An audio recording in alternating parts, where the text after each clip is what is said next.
Do that. Hello, I'm Carolyn Cox and welcome to the Regional Housing Council meeting of July 27th. Let's do introductions. Start with Lacey here. I represent the city of Lacey from the Lacey City Council. I don't think our mayor has joined us yet, Andy Ryder, but we have Rick Walk, who is our Director of Community and Economic Development, and we have Kelly Adams. Let's go to Thurston County next.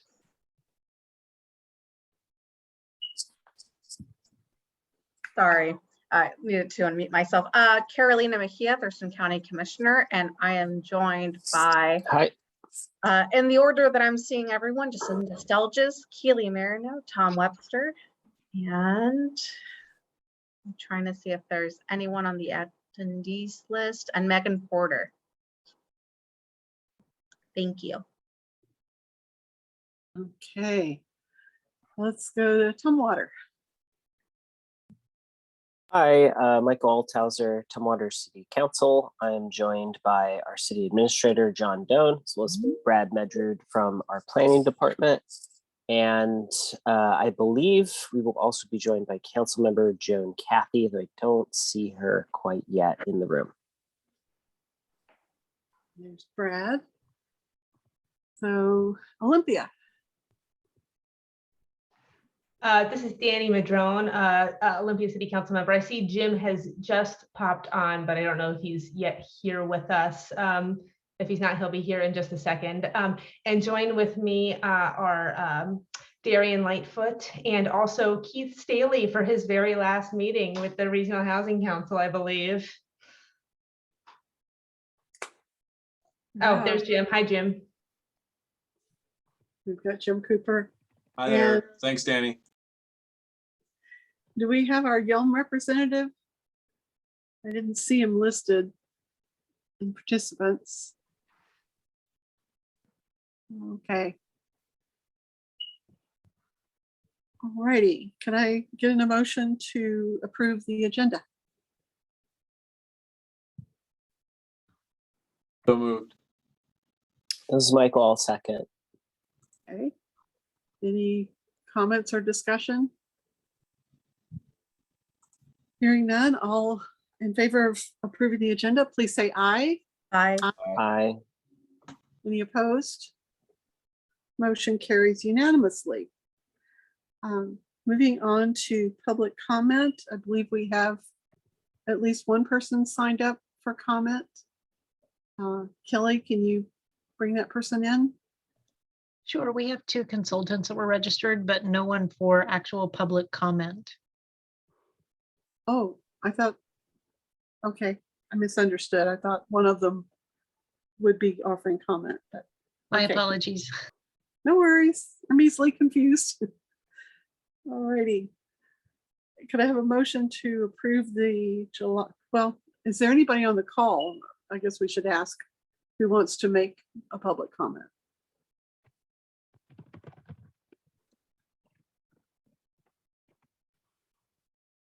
All right. Could I have a motion to approve the minutes from our July 13th meeting? I'll move to approve the minutes from July 13th. Second. Any discussion? Hearing none, all in favor of approving the minutes, please say aye. Aye. Aye. Alrighty.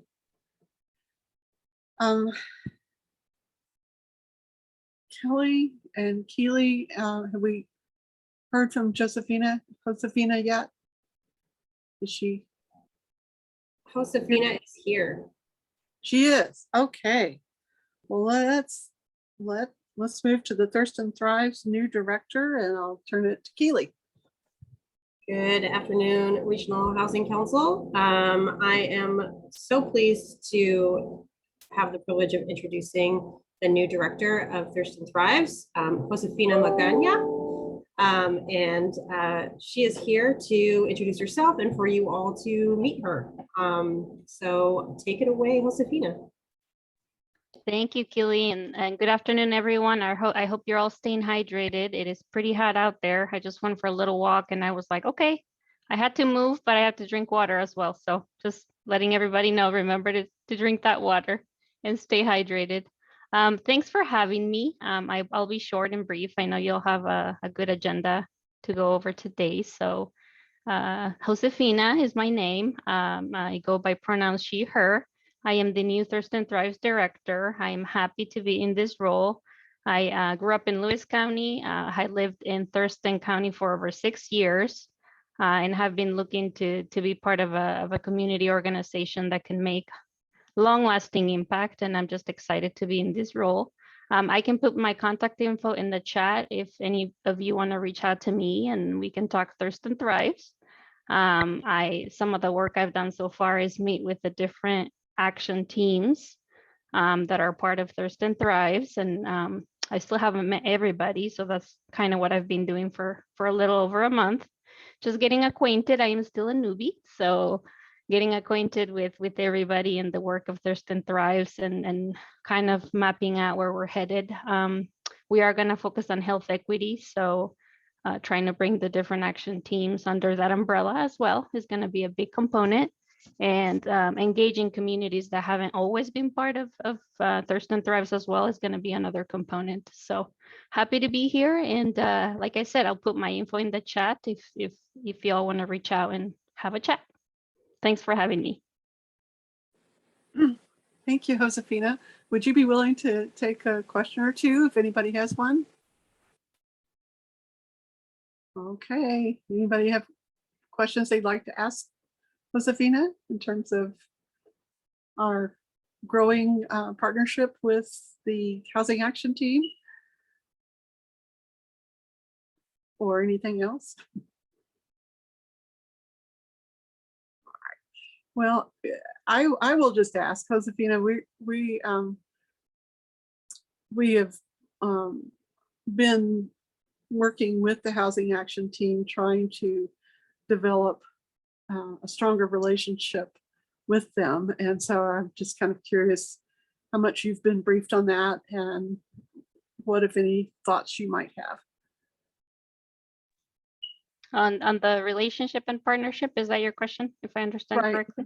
Kind of how you'd like to see that going moving forward. And, you know, if you're too new and it just doesn't feel comfortable to answer it, don't worry about it. But I'm just kind of curious.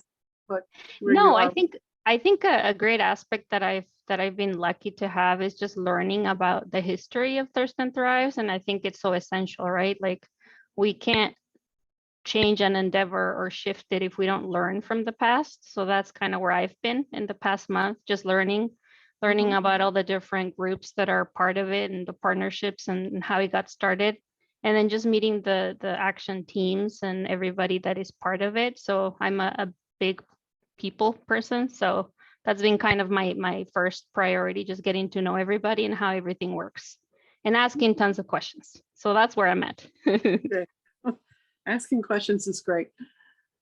Anybody else have something they'd like to ask Josefina?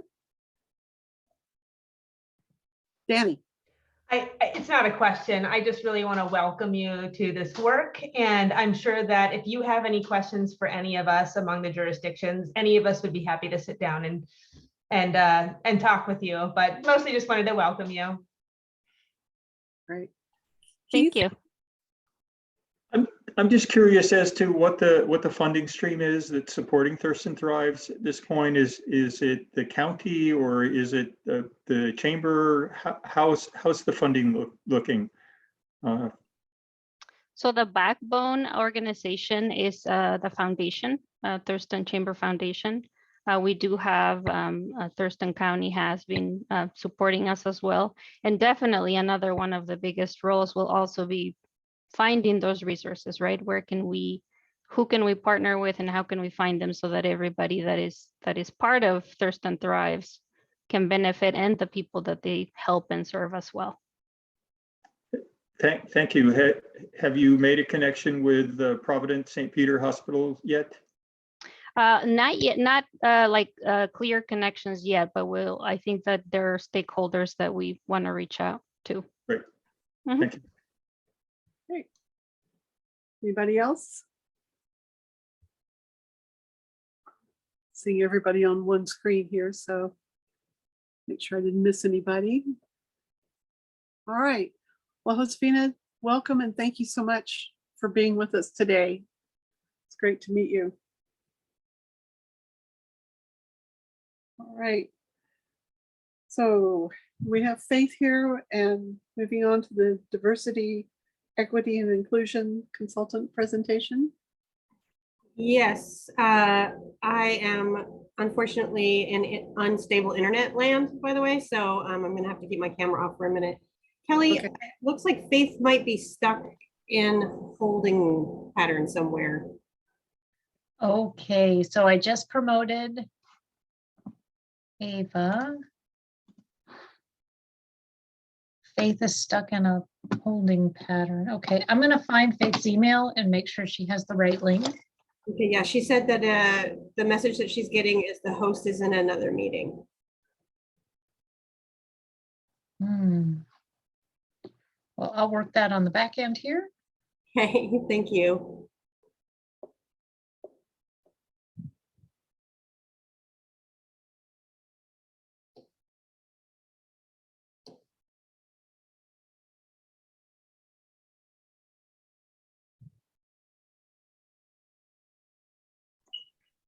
So Keely, just a note, I don't see a Faith.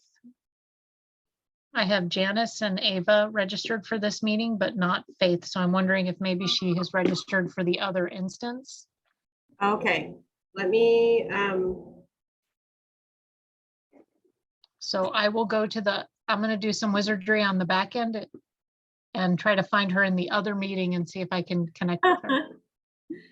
awesome. And I see Ava is still in the attendees. Yeah, so Ava needs to accept the invitation to join as panelist. I'm just waiting for her to join. Thank you so much. All right, so I'll just introduce, is that all right, Madam Chair? Sure. It's, yeah. Okay, so back in 2021, the Regional Housing Council agreed to set aside $150,000 for diversity, equity, and inclusion consultant.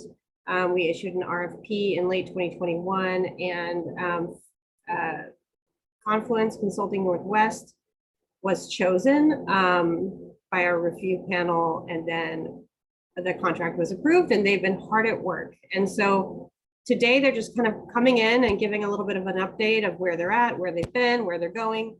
And I see Ava is here, and then we're trying to get Faith here as well. So I've located Faith's email address in the other instance, and I'm gonna get her hooked up.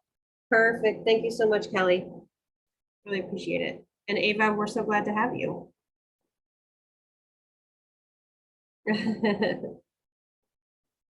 Great.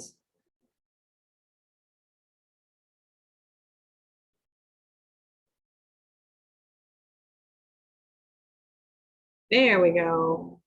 You are a wizard, Kelly. Truly. I prefer municipal magician. Duly noted, duly noted. Okay, great. Well, while we're waiting, I will note that Lacey City Manager Scott Spence has joined us. So welcome, Scott.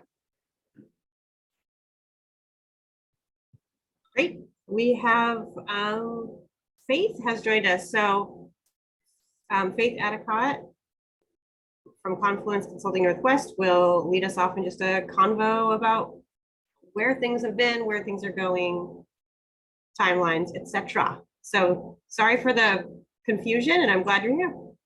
Thanks. I'm wondering if the rest of my team is going to be able to make it in. Hi, Ava. I've got Janice and Joanne. We're actually scheduled to be here.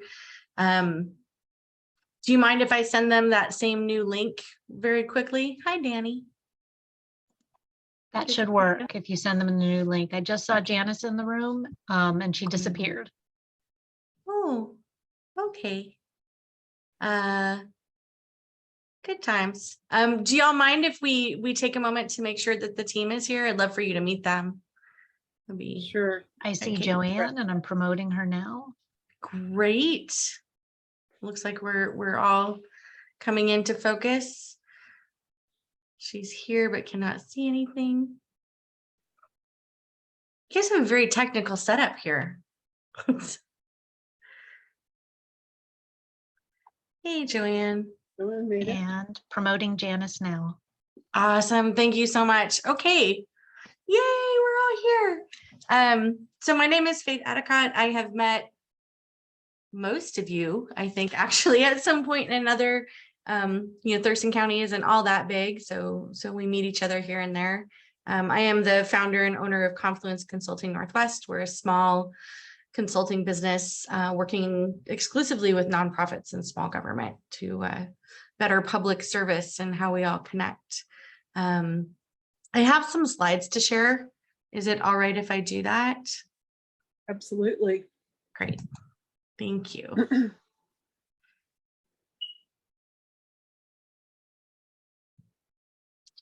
And I will start.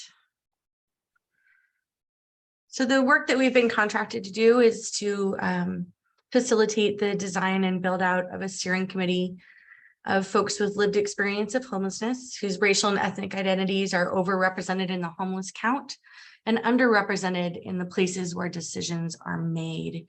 I want to introduce you a little bit to my team. One of our team, Ariel Sullivan, is not in town right now, but the rest of my team is here. So I'd love you to just get a little bit of sense. Ava, do you want to say a quick hello and then maybe pass it along?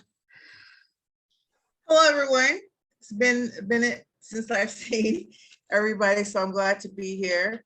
I will pass it to Janice. Hi, I'm Janice Jackson Haley, my consulting firm, JJH Consulting. Just really glad to be here.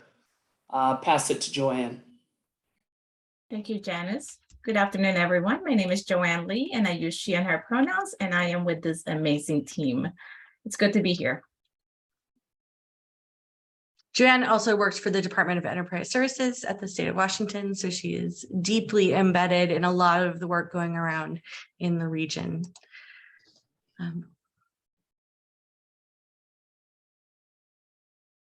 You're muted, Janice.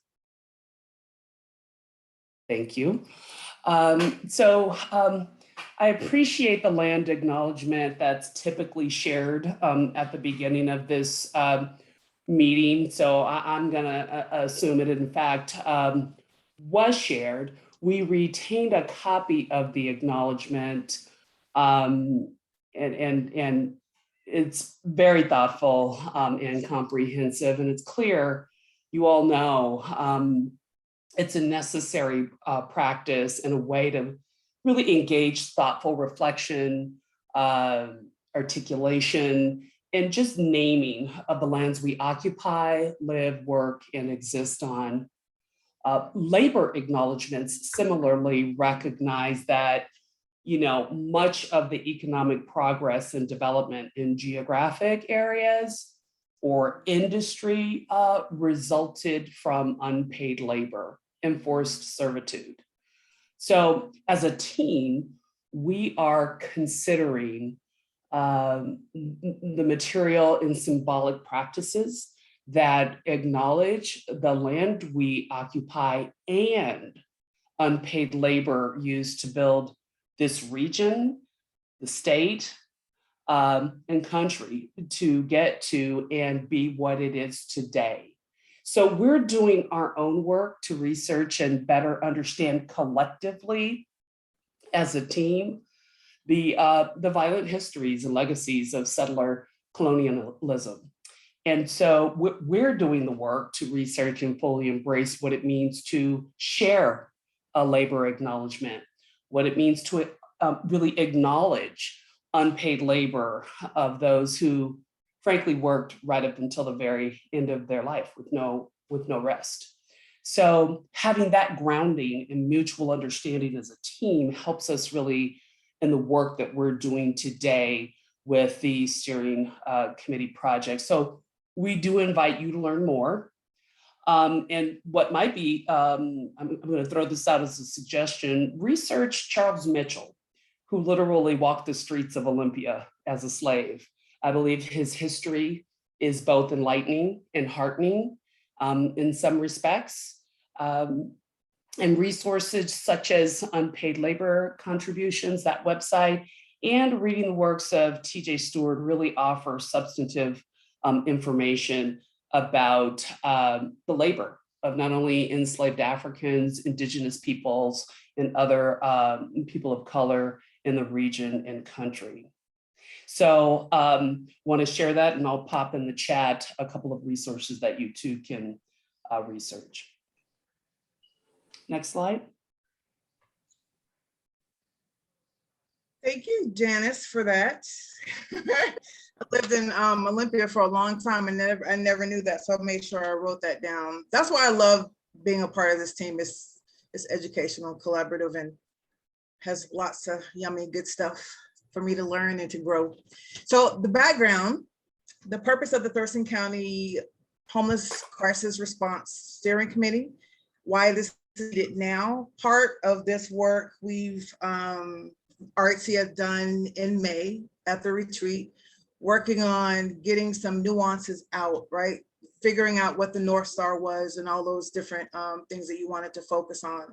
So for this focus, year after year, the point in time census returns, and it provides data, and it provides the racial data that we need to figure out what services people with lived experience really want to focus on, what services that we need. So in planning this, of course, we use the 5-year plan and creating some of these goals.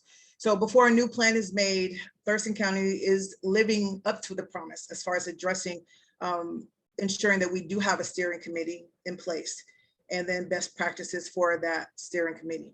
So the vision of the steering committee and the impacts that it's going to have on the process, we envision a steering committee that substantially shifts, like moves, right? Moves the conversation and decisions that define homeless crisis response for the county by including the voices of those who have lived experiences. And that's something that we touched on also during the retreat, because we wanted to make sure that we are centering the people that is being most affected by this process. And so with that, just making sure that the overrepresented in the homeless count, in the places where decisions on policy and processes are made. And we are making sure that we say that over and over and over, so we can get it, we know the purpose, right? And so you can get it, so you can start using that same language also. So that's our background. And then, like I said, some of the things that we covered in the retreat is like having humane, affordable housing, having access to that housing too, because without diversity, equity, inclusion, if you don't have access, there's nothing to that. And so just focusing on those things, and then having those big, bold, and broad ideas that is allowing us to follow through on this process. So that's the background. So thank you. We wanted to. Oh, go ahead.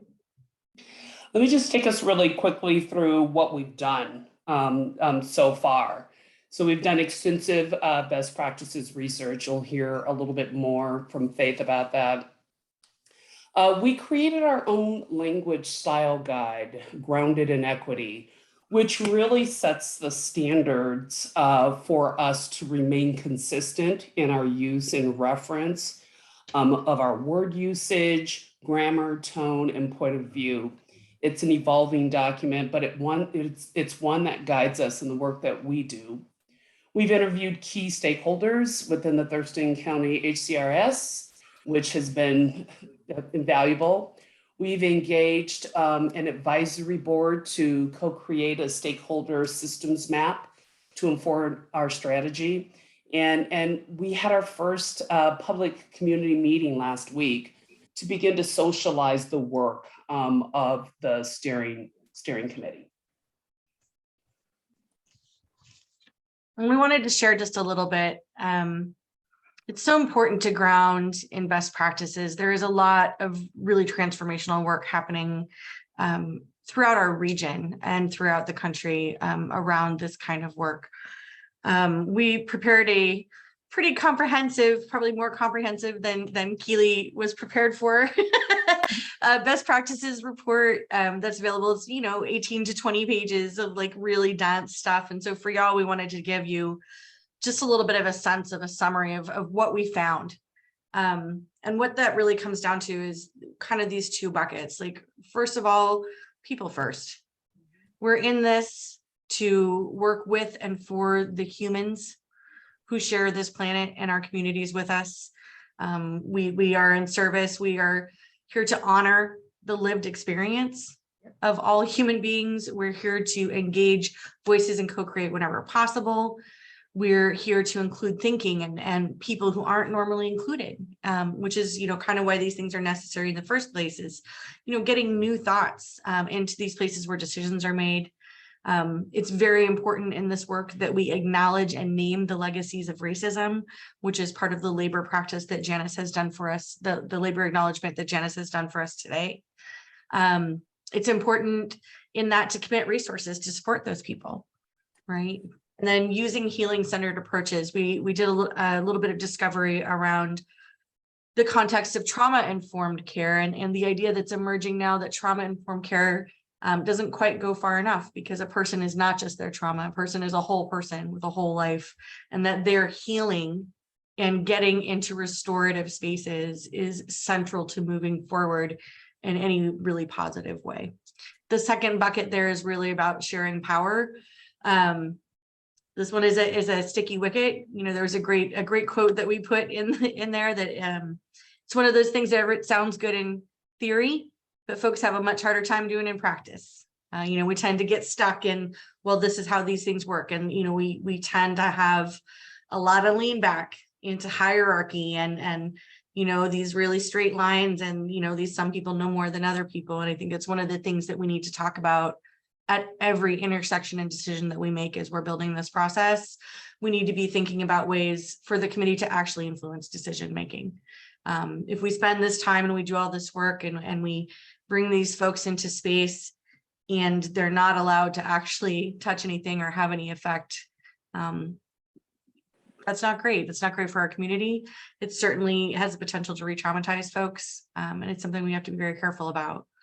We need to be clear about when that's possible. We need to create networks to connect the steering committee to all the different aspects of the crisis response system. So kind of every level. And we have a little map that we drew later on that'll help make that a little bit more clear. We need to acknowledge that experience is expertise, right? I am not an expert in living unhoused. I do not know all of the things. I can't know that because I don't have that experience. And so we really need to lean into that space. And I know that the state is doing some really great work right now with the Senate bill that passed, that the Office of Equity is now working on establishing some statewide policies around stipends and acknowledging expertise, acknowledging experience as expertise and being worthy of being paid. So we need to be prepared as well for public criticism and upending the status quo. I think this plays back into what I was talking about a little bit earlier. Like, we have a tendency to lean into that hierarchy. We need to be prepared to make changes that are hard for us and force us to make different ways of being. And lastly, we need to champion and elevate the knowledge of steering committee members. Sorry, I took a little more time than I wanted with that. I find the best practices super exciting, y'all. Things that we've heard from the community as we've engaged them, a lot of issues around safety, that it's really important to create safe containers for the people who are recruiting to be steering committee members. Those folks also need to be supported throughout the process and in perpetuity to make this work. We've heard from folks that it's really important to have really multi-stakeholder impact, so that we're talking about all the different places where decisions are made. So not just policy decisions, but also program decisions. Also, action plans, communications. Are we saying the right things, right? Are we leaning into best practices with that? I think these two at the end really lean into each other, which is there is a continued reality that folks tend to have some unconscious bias and a lot of stigma related to people particularly those who are currently experiencing homelessness, but folks who have experienced homelessness in general. And that is layered on top of the bias and stigma that we know exists for folks with those racial and ethnic identities who we're talking about engaging in this process as well, right? So we really need to be conscious of that play and the fact that those are there. And I think we're all aware that they're there, but don't always act into that in the fullest of ways. And lastly, we need to build flexible expectations. Most folks who are living unhoused do not have a briefcase and a digital wristwatch. They do not have access to all of the things that we take for granted. There needs to be some flexibility in how we design their spaces and inclusion so that people can participate in the ways that meet them where they're at.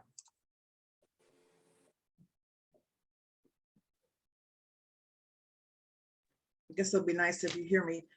So the needed roles of the steering committee is to represent the voice and identity of those with lived experience of homelessness, whose racial identities are overrepresented in the homeless count and underrepresented where decisions are made. Again, we're going to keep repeating that until we fully understand what that naturally means, right?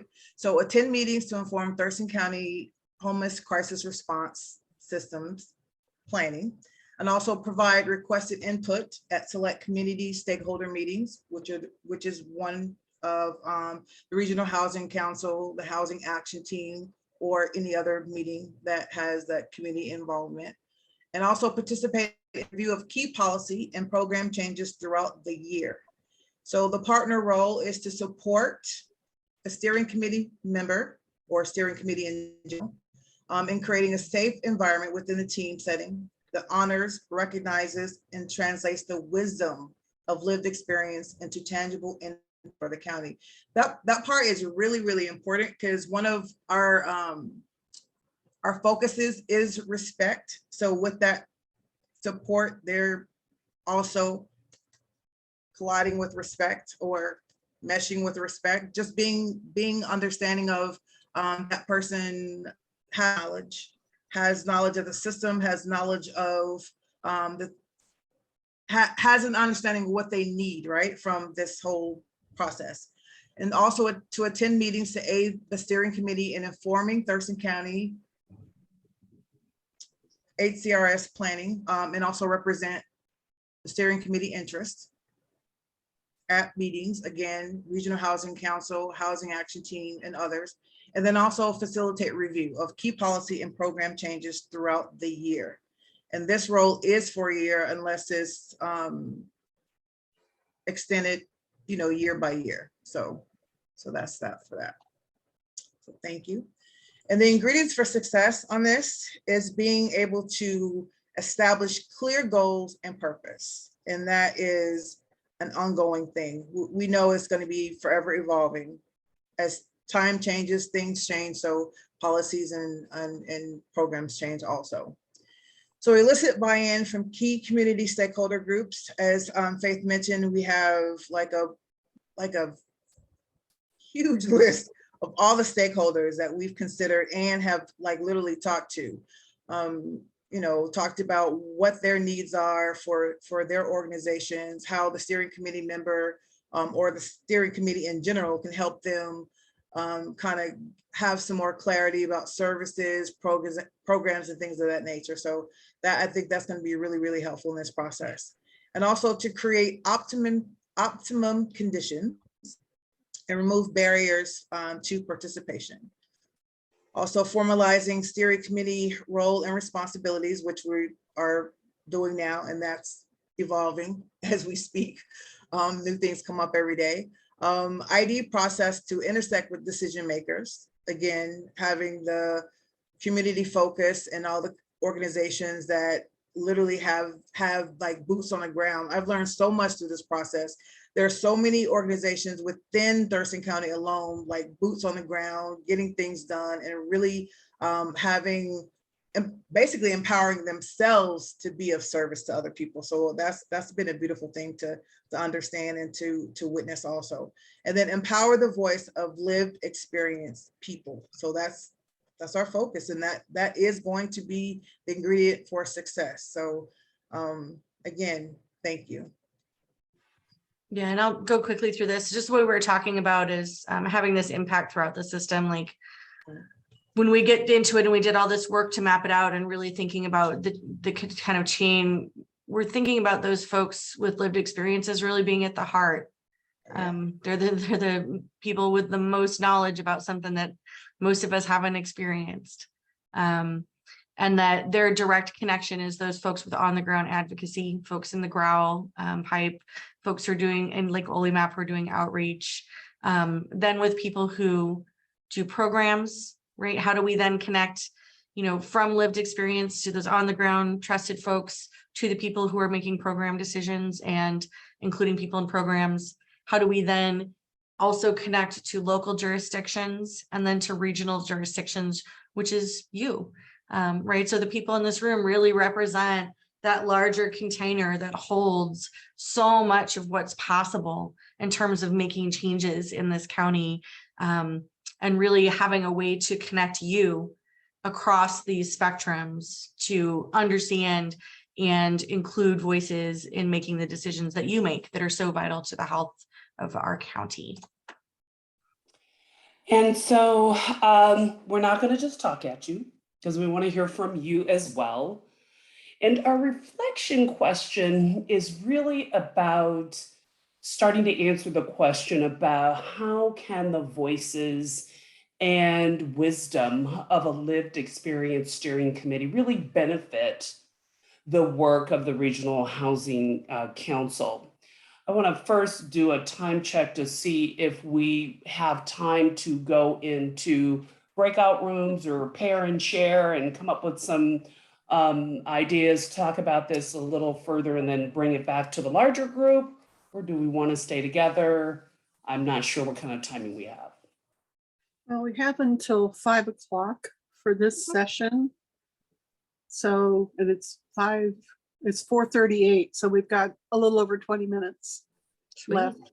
Do you all feel good about taking 10 minutes to maybe go into some smaller groups and talk about how the Regional Housing Council can connect with the steering committee? Group, what do you think? I see Michael nodding.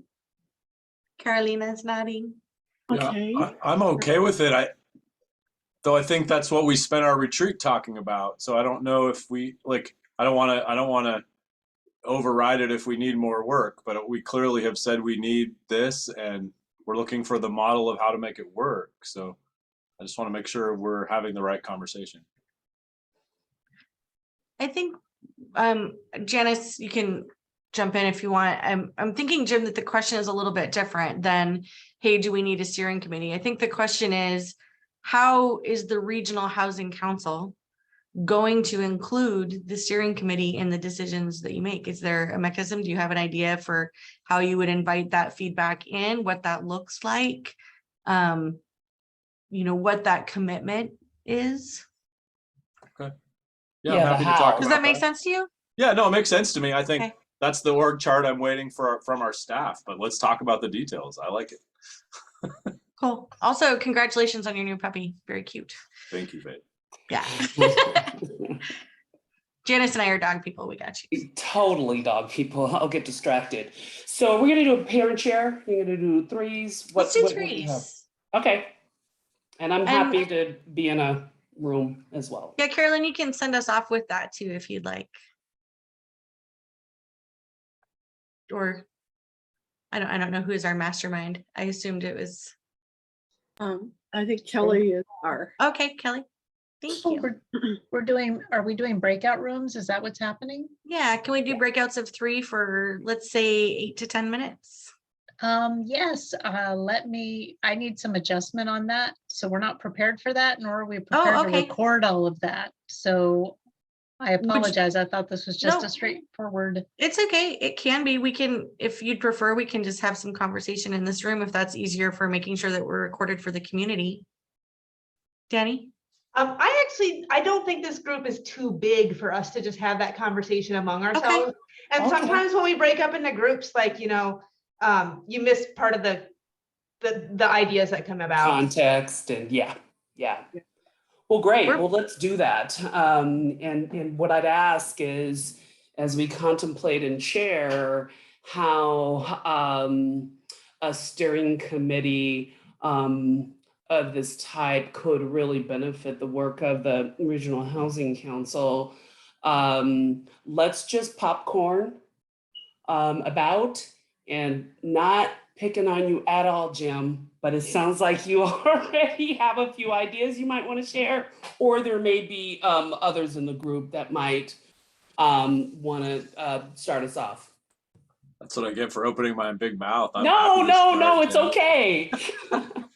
Yeah, well, I think, you know, the last maybe 2 hours of our retreat, we talked a lot about, you know, kind of the structure we need and how to put lived experience in the driver's seat, honestly. And, you know, so I think, you know, for me, that means having a group that is engaged in the bigger conversations long term.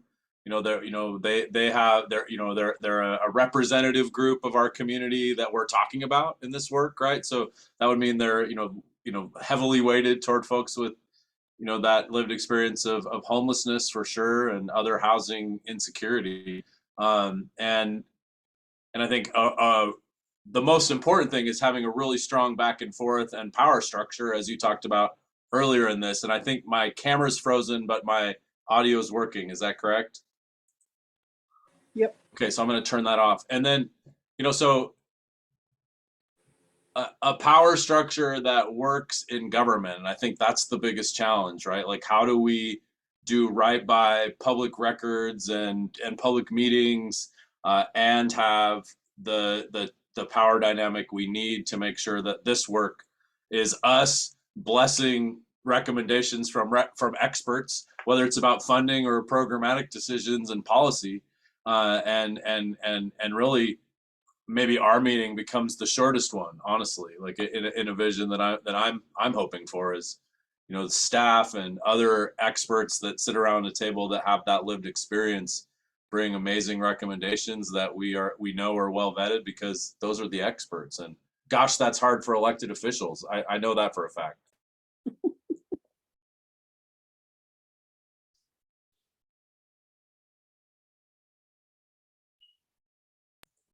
Who else Okay, wants that's to? very helpful.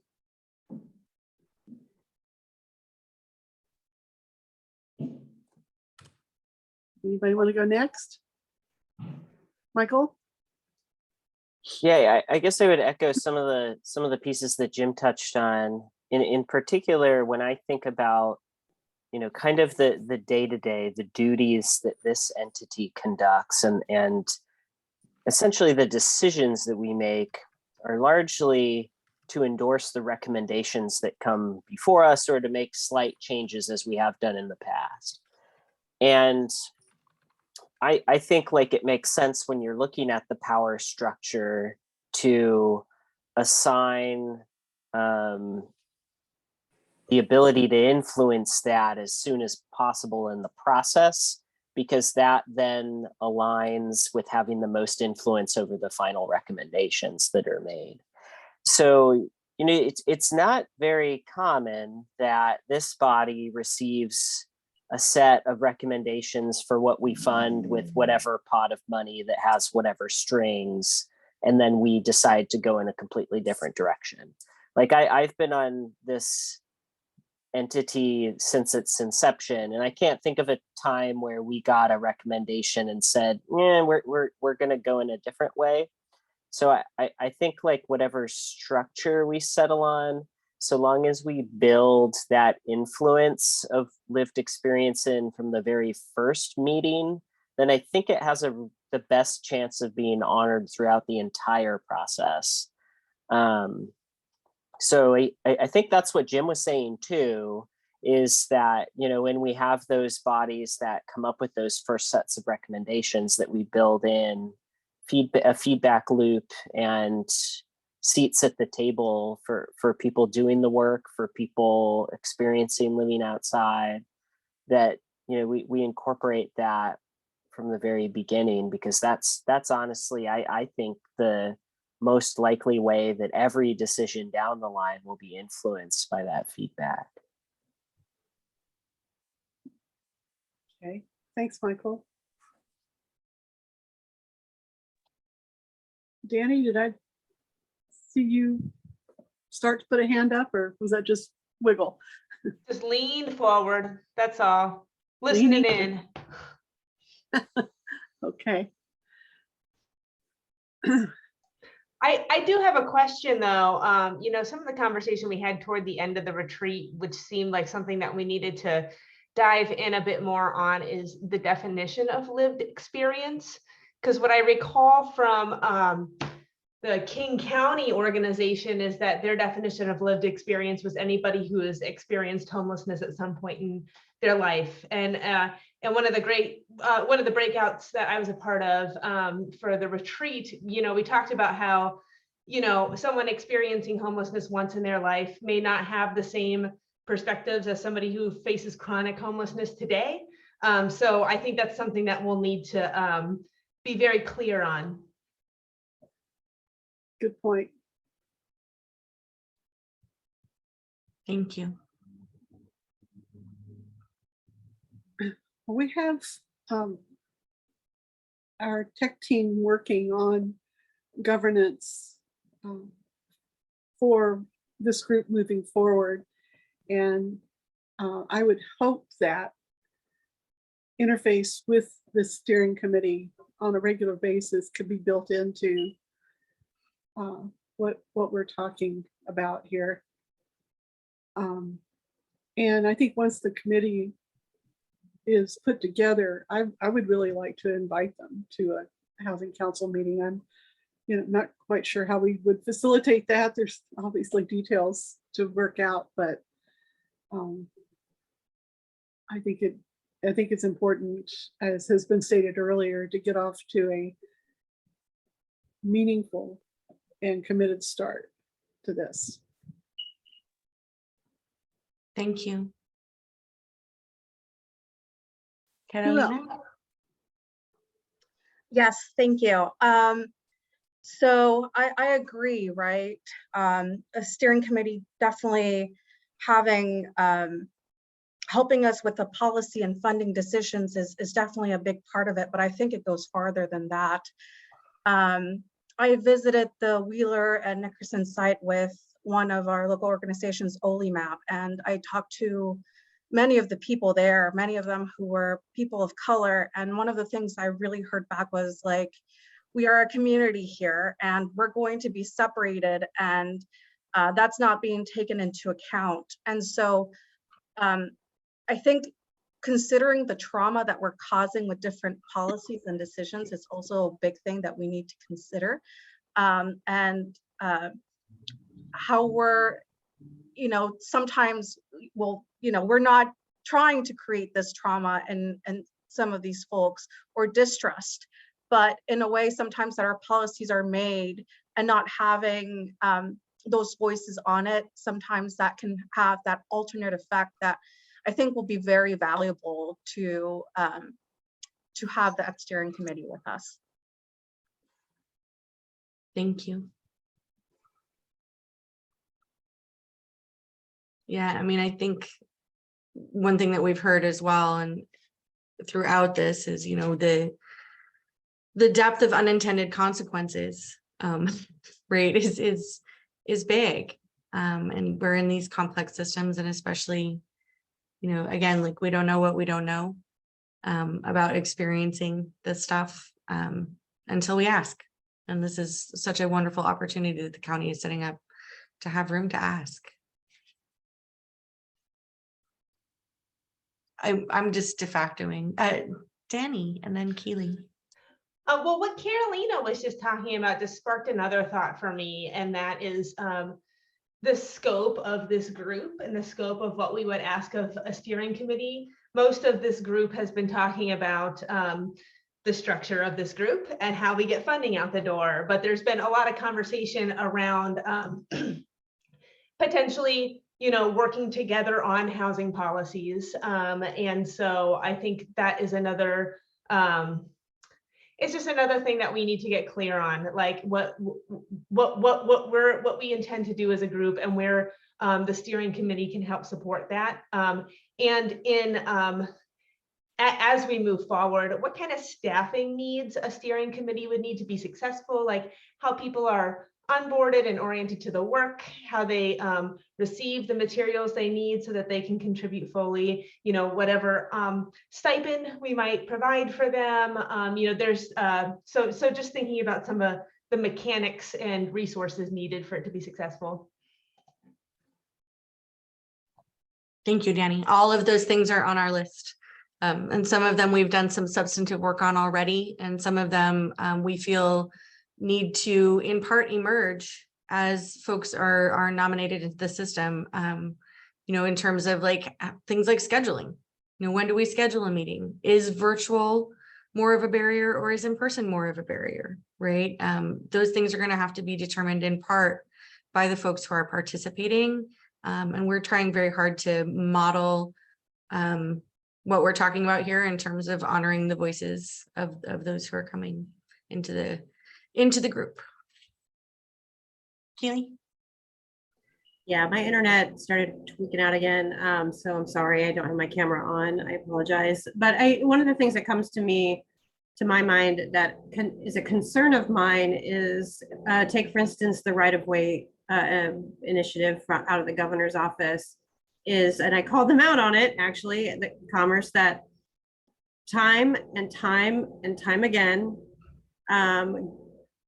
government, small, big, local, federal, act at the speed of urgency, which is rooted in white supremacy norms, is a white supremacy norm. And then we are forced to react and forced to pivot and forced to focus on whatever is the most urgent thing that's coming our way. And this work and the voices of the people in this work are often totally like deprioritized because of this sense of urgency, which is why I think DEI work is so hard for governments, because governments are rooted in these norms. So I just, I think a lot about safety for people participating in the steering committees and meetings that they attend. And then also, how do we address the fact that this sense of urgency and only one right way is the rule of the day? So, I mean, nobody saw right of way coming. Nobody, well, maybe somebody did, but I didn't see that it was going to be so urgent as to take all of my time, or even with the non-renewal of the HEN and rapid rehousing, completely crisis-centered, pivoting away from these conversations. So just want to put that out there, like there's some safeguarding here of this process that we really are going to have to try hard to develop and maintain. Thank you.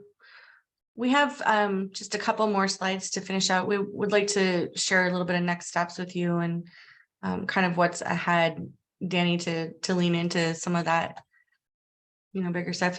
Would anybody like to share anything before we move on to those last slides and finish up our time with you?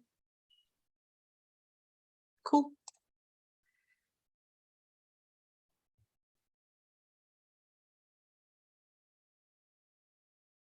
So kind of what's next, I mean, in line with, really thinking deeply about these things, about what's next, about, that urgency and all these things, how do we support each other, right? So how do we support the creation of this effort? How does this effort flourish? It flourishes when we all work together. When we are together and we do things together, we're stronger. So one of the big things that we're asking is just for you to continue having conversations amongst yourselves, to continue having conversations about these issues that Keely has raised and that Carolina has raised and that Danny has raised, and Jim, keep bringing these into conversation, talk about the steering committee with others.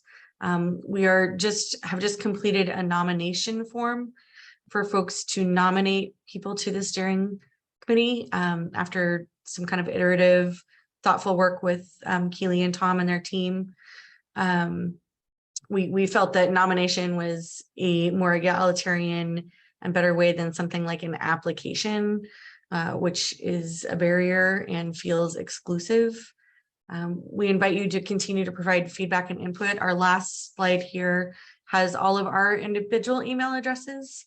And I did send a copy of that to, I'm sorry, Kelly Adams,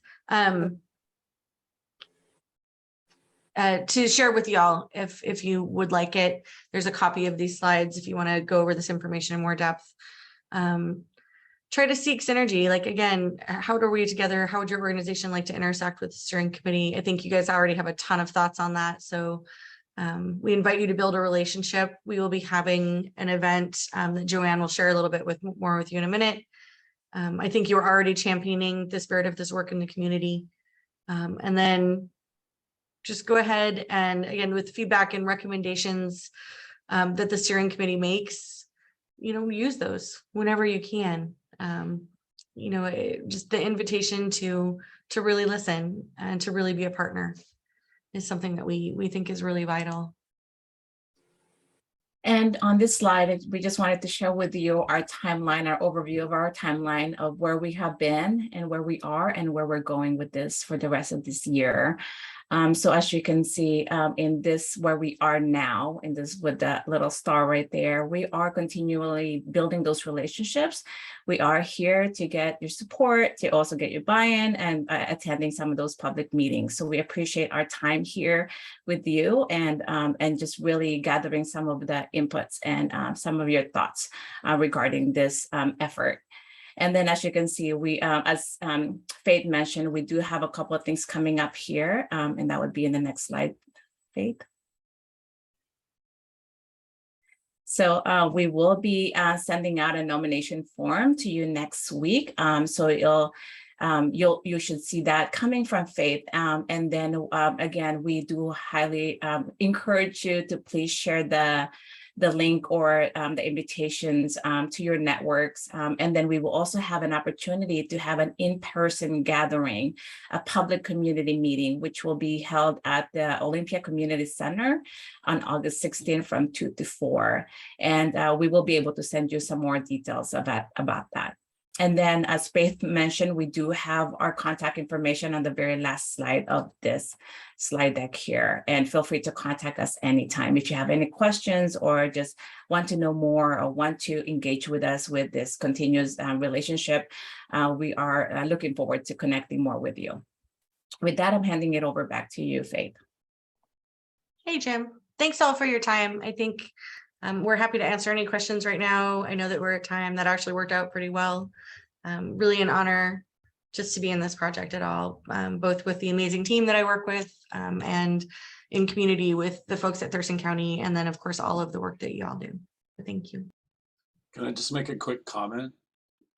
So I want to maybe apologize. You muted. Sorry, trying to lower my hand. I think we sort of jumped into I jumped to a different conclusion maybe than what you were looking for, and my comments led the group there inadvertently. So we've been talking about our future governance and what it looks like. You've been tasked with creating an advisory or steering committee to the homeless crisis response work, and that's the work that we're tasked with, implementing. And so I think I just really want to make the comment that I hope both of those conversations are actually happening in conjunction rather than in parallel, because I was surprised when you started talking about putting out nomination forms when we don't even know what our structure looks like yet. So maybe just a little bit of a reminder for us in email about the scope of work for this contract so that we aren't confused, and then we can make sure that we're bringing the two conversations together as we move ahead, because I think they're similar, but we need to make sure they come together. Yeah, I'd be interested in learning more about what's happening on your end around governance. And again, that's part of what we're leaning into, Jim, just around the being emergent and allowing folks to participate. So some of that governance we can't build until we have folks in conversation. So, Danny. Yeah, I guess I was a bit surprised to see that nominations are going to be solicited starting next month, because if someone from the community who is interested in it came to me and said, "Oh, what is this? Should I apply? Is this worth my time?" I really don't know the answer to that. I don't know how the steering committee plugs into this broader group. And so it does seem, it seems premature to me. Maybe there's something I don't know. I know you've been working closely with some county staff on this, but I don't have what I need to let somebody know that their participation in a steering committee like this is going to lead to the kind of change they'd like to see. So I just want to express that concern, and maybe there's just something I need to be brought up to speed on. Yeah, yeah, I don't want to take up more time right now because I know that we're at time. But Danny, reach out to us and I'd welcome that conversation, and then maybe a conversation with Keely as well. There are methods to that. There are reasons, and of course, as always, please let us know what you need from us to do more informational. We've been meeting with more advocates and providers in that circle that we did, kind of starting on the ground level and working out, so that we're building those connections in the way that they form in the community. So yeah, let us know what you need. I'm also happy to provide, we have that longer best practices report. We have more in-depth project planning, timelines, all of that kind of stuff. So anything that you would like to see that will help you. And then of course, attending the community meeting as well on the 16th would be great. All righty. Well, thank you all. We really appreciate you being here with us today and filling us in on the work that you're doing. And I don't know about the rest of you, but it fills me with hope that we're heading toward a brighter day. So, thank you very much. Thank you. Okay, Thank you for having us. Thanks, everybody. you Thank bet. you. Yeah. Next up, we have the RHC and HAT retreat next steps. And Tom, while you were away, you got nominated to lead this. Yeah. So if you Yep, I can start off. First, Kelly, could you promote Robin Campbell? She joined as a participant. If she's going to be sitting in for Ramiro, if you're able to promote her, that would be great. Yep, just few seconds. She's coming in. Okay, yeah, thanks. So this is a good segue into this conversation. So staff, as we kind of talked about the last meeting, have been working on kind of governance structure that does incorporate kind of this DEI steering committee. So these are, I hope they're not parallel processes, but they have, we're parallel, but they're going to be crossing here kind of as we kind of move forward, as this steering committee gets sorted out, because there's still some unknowns about how that looks. So we're trying to do those kind of in conjunction with each other and making sure we're coordinating. I think at this point, kind of next steps, and I'll kind of look to Scott and John. We need to really talk to we have a draft. We need to reach out to, we'd like to talk to Scott and John and Ramiro to share, and then, you know, perhaps with Robin as well, around kind of the proposed structure. I shared it at a high level with Ramiro. Briefly, he had a few initial comments. And so I think we want to kind of have some additional conversation to look at how we adjust that structure. So unfortunately, the reality is with the right of way, with the kind of stuff with HEN, that has, as I said, we're no longer able to go 55 miles an hour kind of on this initiative. We've slowed down to maybe 25. And so, but we are still moving forward, but we would like to have some conversations with the city executive leader or the jurisdictional kind of leadership, executive leadership, before we bring it to this full body to make sure that they're on board and we get their input. So Scott and John will be looking to set up a meeting at some point with you and Ramiro to kind of go over that. Yeah, Scott, I saw you had your hand up. Yeah, so Thomas, question, so how soon is, like, by Friday or early next week? Because you're right, Ramiro's out this week, correct? Yeah, so Ramiro's out this week.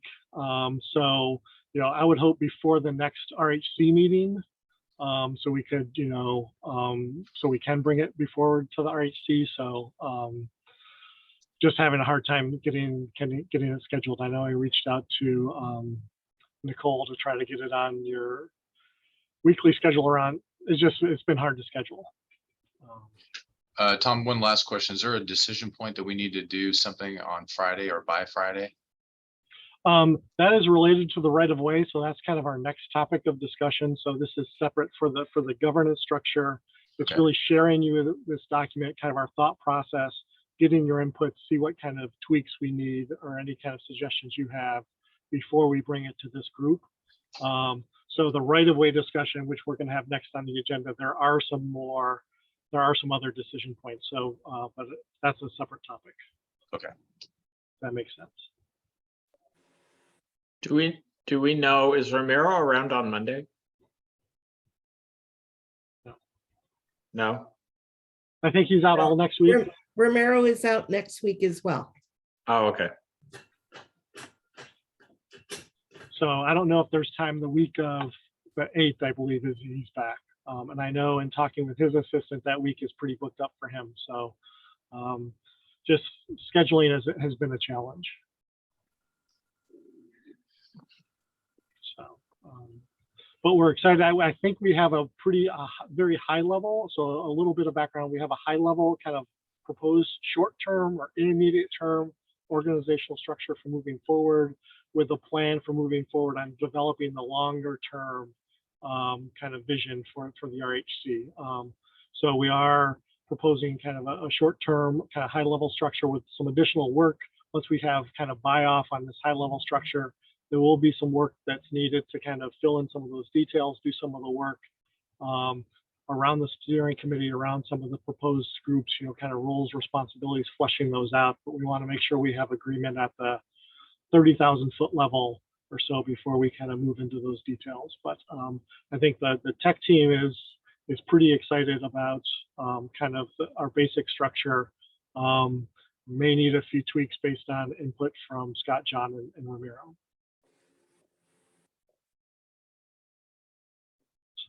So that's kind of where we're at. All right. Any questions for Tom? Quick question for me. Just Tom, is the county Olympia interlocal agreement also slowed down, or is that moving ahead? I thought it was almost done. So It should be almost done, and I think that it's once again maybe slowed down a little bit, but I think that is ready to bring before council. Our legal counsel has reviewed it and had a couple comments, so I think we just need to get that finalized, and so that is we need to get that moving again. Yes. okay, great.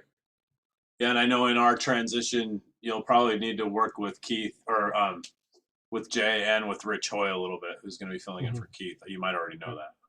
Yep. Okay. Anybody else have questions for Tom?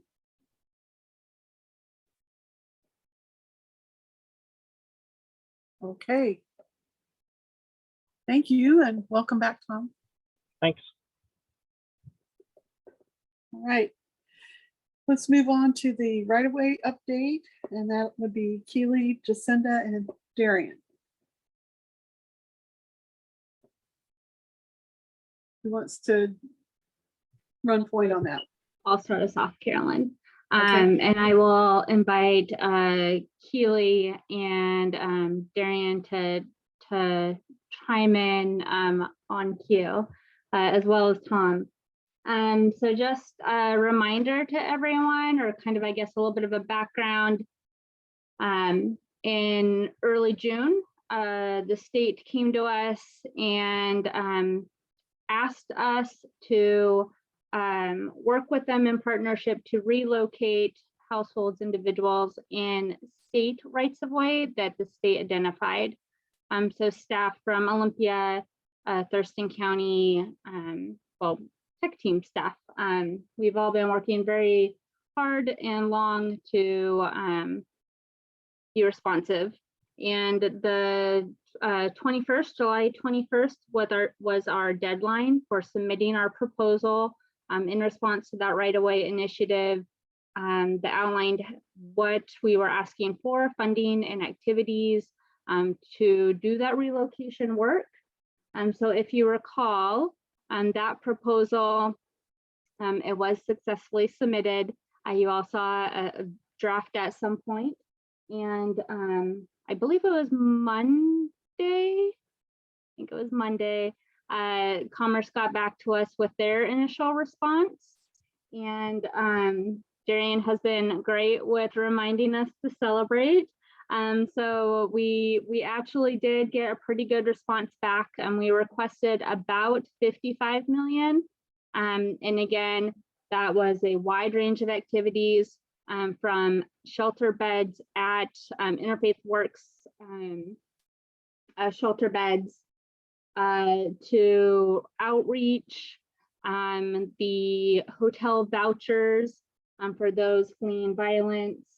That also included, we included in the proposal 2 requests for hotels. And those requests included acquisition, rehab, and ongoing operating costs. Yes, Keely. I was just thinking that it would be useful, or I'm unstable again, darn it. It'd be useful to, again, frame this in the context of, this is not something that we sought. This is something that the state came to us and said, we are going to sweep, come up with a proposal really, really fast. There are 2 of these efforts that are sole source, or one of these efforts that are sole source. And that sole source is, was the Interfaith Works beds, because they're the only ones in the county who provide 24/7 beds for single adults, particularly chronic adults. And so like there's been a lot of pressure to move really quickly and from the state. And we have done so, and we've been acting in good faith. But I think it's a little confusing sometimes when, you know, the proposal went out after some of the contracts had already come to us. And so just wanted to take a moment to just state that out publicly, that all of the processes have been as much as we on board, just above board. If there's something that happened swift, it was absolutely just above board, that it was either a sole source or what have you, in order to respond as quickly as we could to the state. Keely, can I just say thank you for adding that into the record again and again? I was really disappointed when we heard success from the governor via press release, and as far as I know, I haven't heard any of that local conversation about what's happened at our level. So it's kind of the whole thing is worrisome, and I just really appreciate how much you have all have jumped through all of these hoops so far.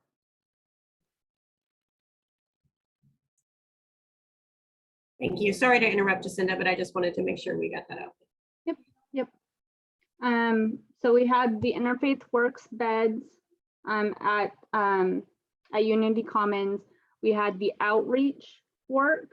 We had the hotel vouchers, and those 3 items were items, again, as Keely said, we the process was a little bit backwards and got from Commerce an MOU. I believe I'm stating that correctly. For those activities. So those were funded as expected at our full level, full request, and are essentially, you know, they're rolling out now.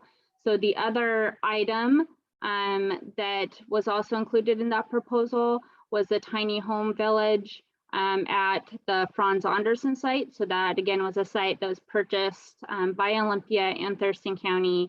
In Olympia, it's in Olympia, so Olympia is taking the lead on that. So we were, that was also something that the state had kind of communicated funding for. So we did get that full 6.2 million for that activity. That includes the cost to set up a 50 home village, as well as some city rights of way improvements that would service both the tiny home village as well as prepare the site, which, if you all recall, is a west and east side, and the long-term plan is permanent housing. So the city utilities will prepare the site to convert to permanent housing. So that was another success. We got full funding as expected on that, which also includes some staff support, admin support. So those were all great. So really the kind of big items that were in question were what would happen with our requests around the hotels. So we did put in a request to fully fund 2 hotels. And the request also included funding for rehab, you know, very minimal, just to use as a living facility, And then also 3 years of operational costs at 2 million per year. So we, And Jacinda, I want to add the gap funding for 28 Martin Way. That feels like three pieces there. Yeah. yes, yeah. And I guess we can touch on that one first before hotels, because the hotel conversation is a bit longer.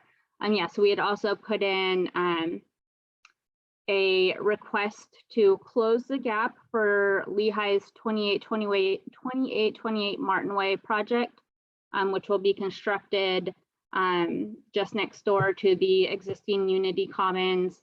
And that one is a low income homeless and low income senior project, 64 units, I want to say.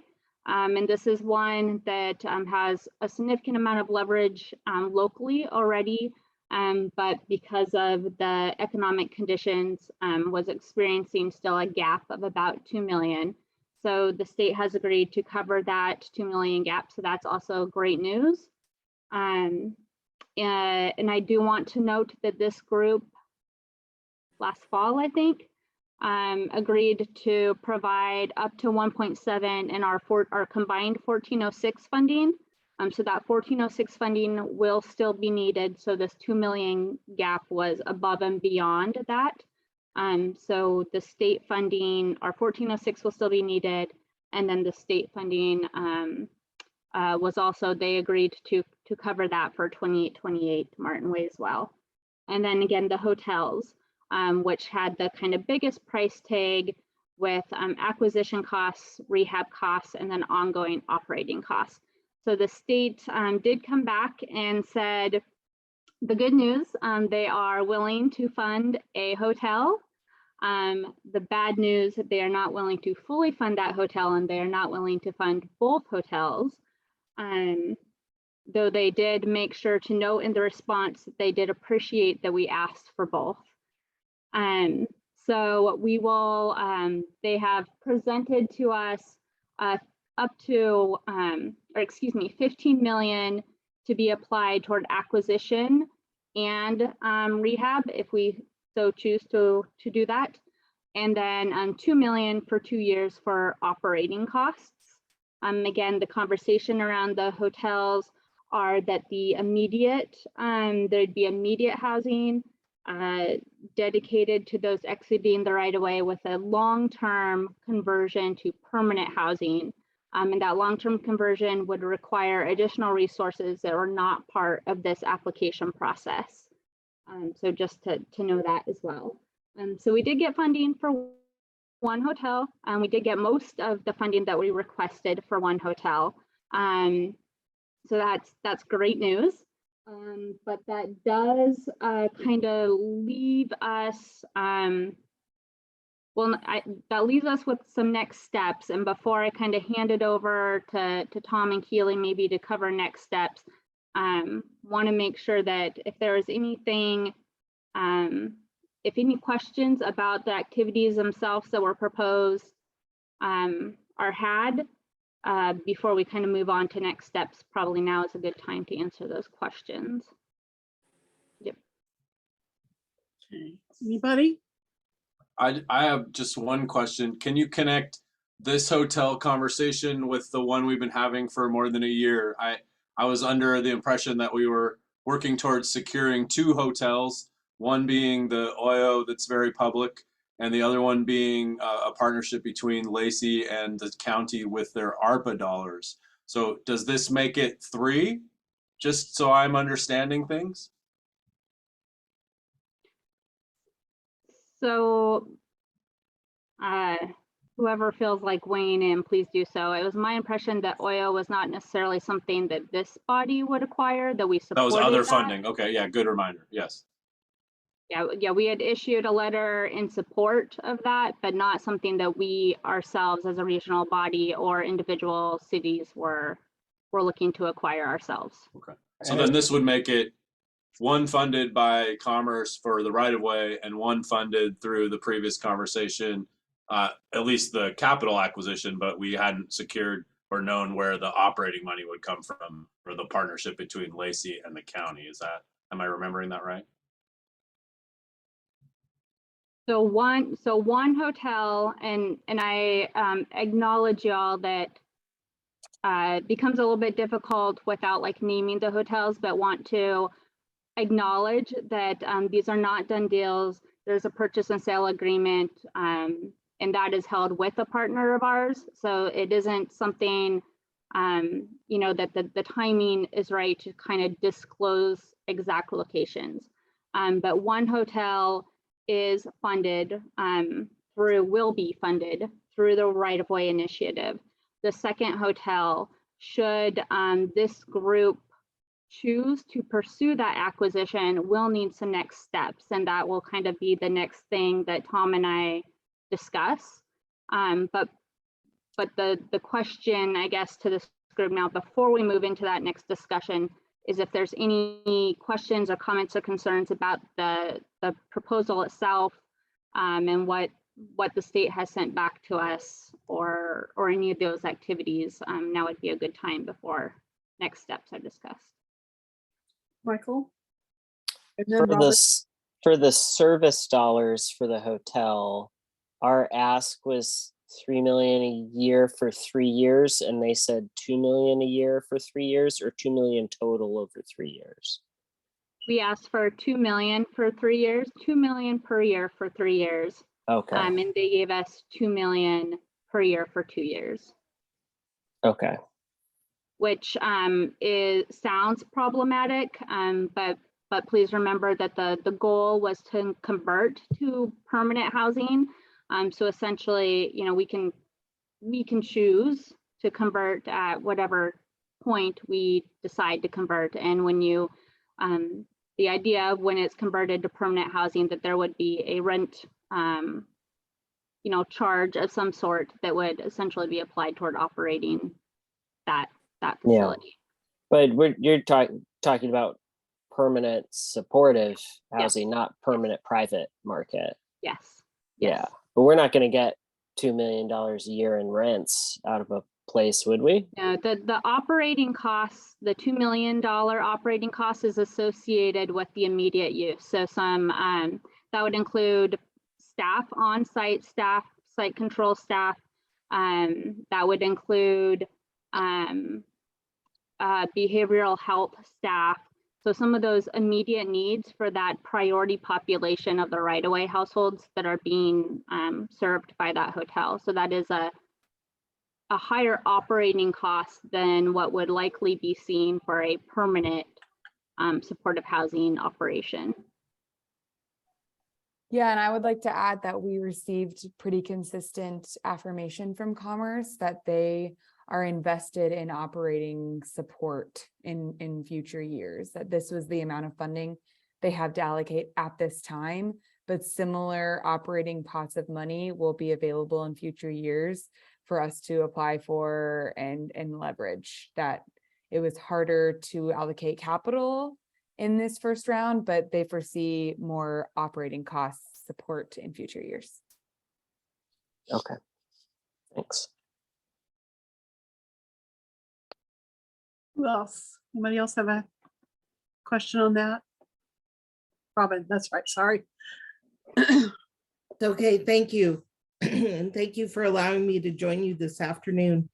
So my question is, Jacinda, I think I heard you say that the hotel is almost fully funded, and is the almost just the lack of the 1 year of operating costs we asked for, or is there more of a gap?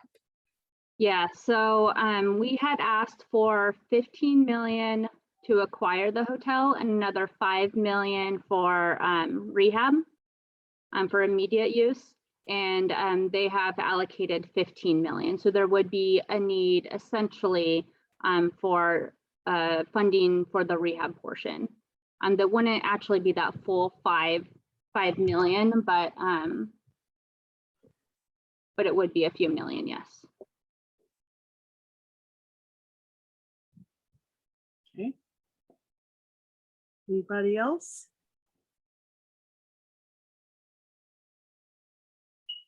Okay. Well, I think, So, so I will kind of gear us up a little bit again before handing it over to Tom and speaking, I think, a little bit to, I think it was Robin or someone had a question or comment. So again, we asked for 2 hotels. One of them, we essentially got most of the funding we asked for. So the other hotel, the state has multiple essentially RFPs that were issued pretty much simultaneously, the Right-of-Way Initiative being one of them, which again was an untraditional RFP in the sense that they came to us and said, we want you to do this, please put forward a plan. So the other RFP, sorry, Carolyn, I thought that was a question. The other RFP that is a traditional request for proposal is the competitive rapid capital housing acquisition RFP that is also through Commerce, but a different team at Commerce. So our right-of-way team said, hey, we didn't fund you for both hotels. We wanted you to submit those. You did. We decided not to fully fund it. We suggest you apply also through Commerce, through the state, this other RFP process, the rapid capital acquisition process. That is a competitive process. So kind of the next steps are, if there is value in pursuing that second hotel, which I think there is, the partner that we are working with, the development partner that we are working with, has a purchase and sale agreement with that hotel, but we would need to issue essentially a letter, which the county has agreed to issue, that supports that partner in a waiver request for the dollar amount cap. So they are working with other jurisdictions and we'll be putting in applications for those other jurisdictions. And this competitive process caps them at 20 million as an agency. So they would need to put in a waiver to exceed that cap. And they would need a letter of support from essentially someone in this group, and the county has agreed to issue that. That says this is a project we're interested in, we do support it, it aligns with our priorities, please grant the waiver. And then the next steps additionally, as I kind of throw it over to Tom, the cap, the per project cap for this competitive application process is 7.9 million. So that leaves a significant gap in the purchase price of 18.2 and the amount that we could potentially get through this competitive process. So so there are some things for us to all think about and work on. And I feel like, Tom, now's the time that you are better positioned to kind of throw forward some suggestions. Yeah, so thanks, Jacinda, for that good summary. So I think this this gets to the point where, to put it perhaps bluntly, is fish or cut bait time for us in terms of the second hotel. That the application for rapid capital acquisition is due August 11th. There is a second round potentially later this fall. However, we will be asking a question of Commerce whether that 7.9 million that's been set aside for Thurston Mason County will remain if there's no application submitted in the first round of funding, and if we can wait to the second round. So the choices are to go after the second hotel with a purchase price of around 18.2 million, probably a total project value of 22 to 23 million if you include rehab of that hotel to make it suitable. Is there would need to be an immediate commitment of kind of ARPA dollars from multiple jurisdictions to supplement the almost the $8 million essentially we could get through this competitive process. The other challenge is the purchase and sale agreement has a time frame of closing in November.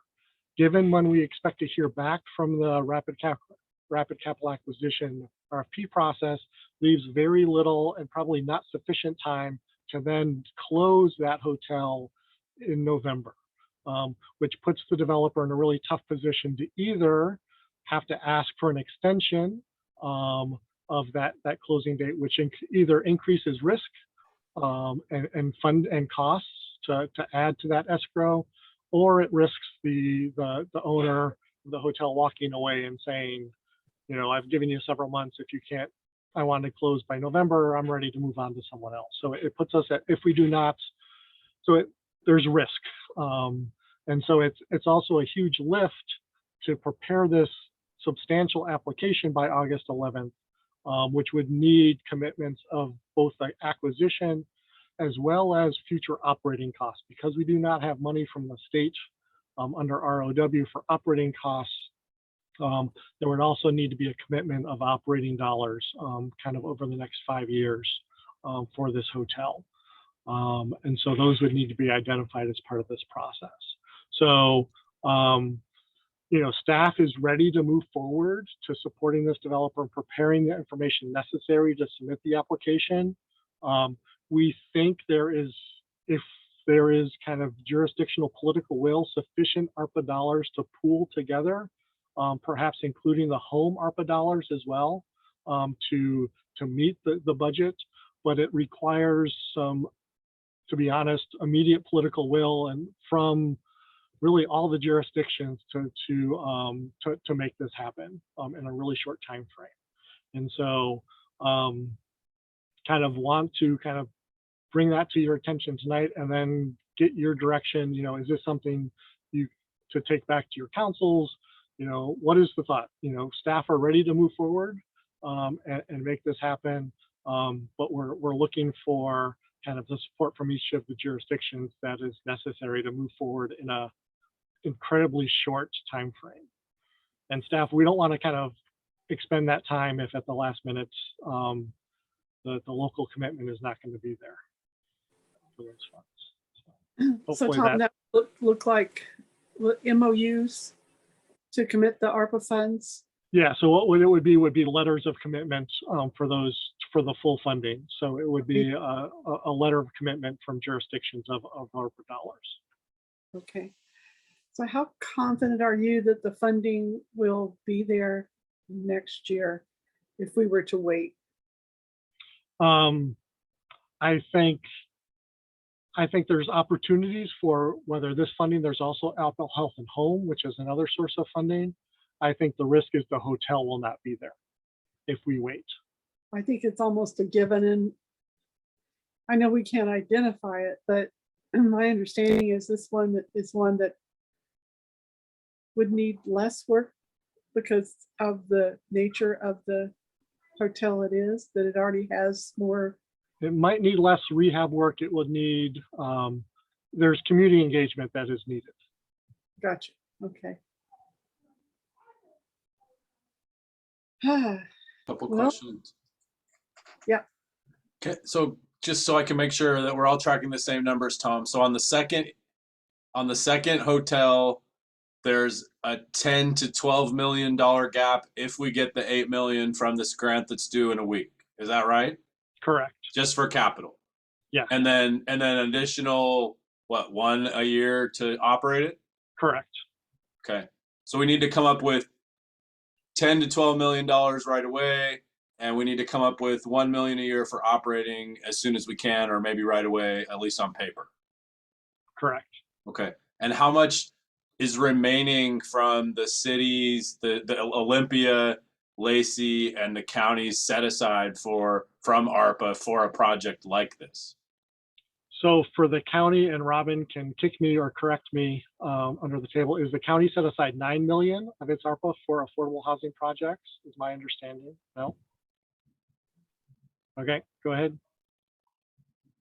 I believe that we set aside 7 million, and we've already spent not quite $1 million of that from the county. Okay. Doc, And then, do you know Keith, where we are do we have money set aside still, Keith, for this project? No. We have fully expended our ARPA funds, and with the exception of the $2 million that we set aside for Franz Anderson, we spent $800,000 of that. And we will be reallocating those dollars to support Quinn Street Village. And we would also hope that the county would do the same with their $2 million of ARPA funds that they had dedicated for Franz Anderson. So it is my understanding that part of the money that we have not spent yet that's earmarked for housing is to support Franz Anderson. Yes. Yes, So, ma'am. so it's not all available for this new hotel. So Robin, there might only be 4 or 5 left then. Is that roughly? Possibly. Okay.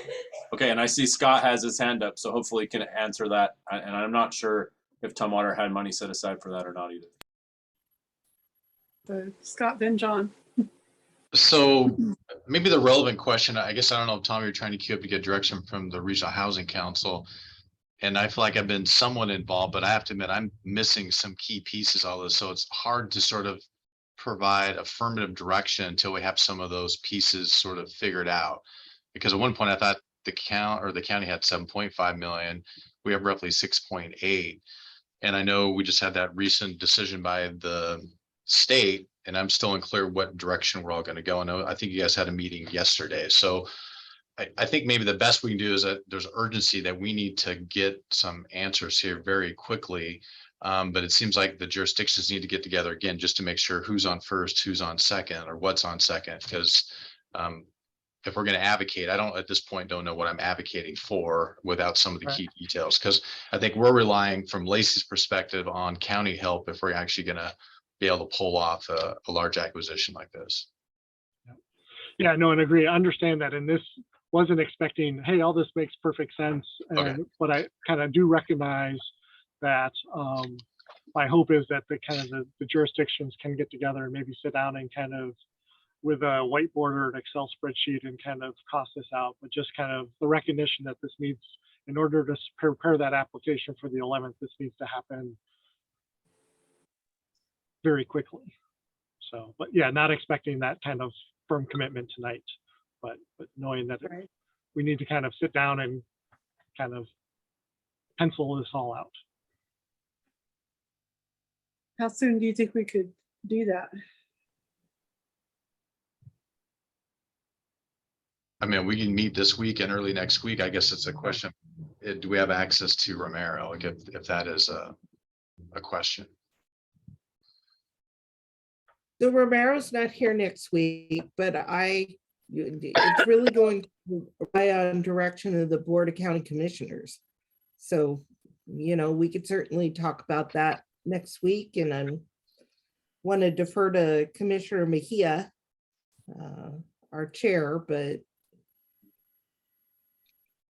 Sorry, I'm on the road, but Robin, just I thought it was 9 million too, just for our funds. So maybe we need to double check on that. Yes. I was under the same impression as Tom. And I'm happy and available to meet when, you know, as soon as possible. All righty. John, did you have something you wanted to say? I was just going to add that we have 550,000, which sounds like some loose change in the bucket, but you know, it all adds up. That's available of ARPA money that we could put into this. Also, obviously, we'd have to talk to our council about that particular investment. Yep. When is the next tech team meeting? Next Wednesday. But we can meet, the tech team will meet whenever and however often we need to. Okay. We are talking to Commerce. We have a meeting with Department of Commerce tomorrow afternoon to kind of talk about their allocation. So we will be meeting with Commerce tomorrow afternoon. Okay.